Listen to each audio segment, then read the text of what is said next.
Our investigation found more than 200 members of law enforcement who have resigned instead of being terminated and since been rehired.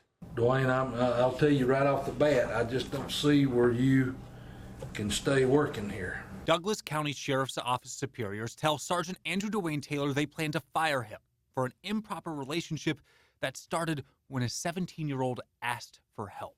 Did you trust them? Very much, very much. That is the 17-year-old's mother.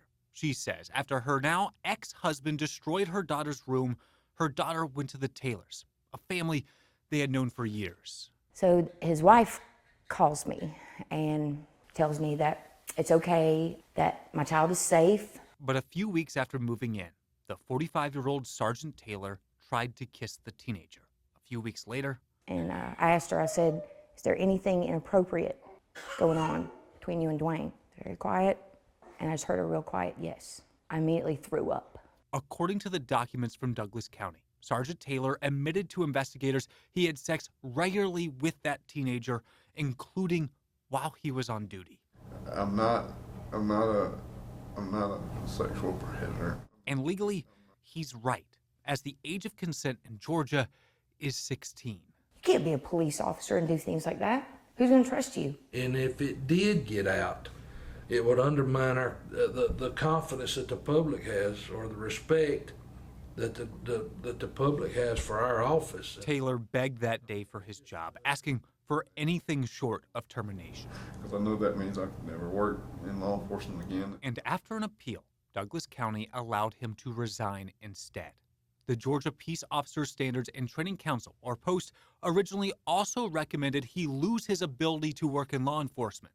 But again, after an appeal, he got probation.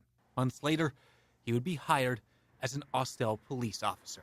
So I don't trust the justice system.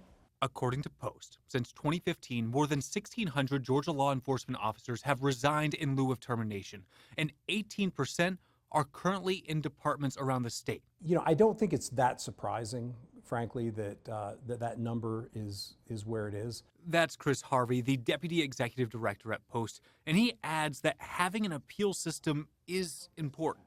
So the same way that you know, in the criminal justice system, you know, not everybody that's charged is found guilty.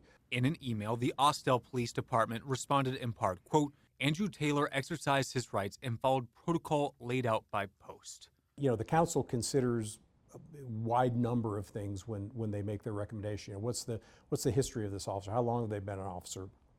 Have they had previous disciplinary issues? And while Taylor is now back at work, the family is left scarred, losing trust in a man and a system.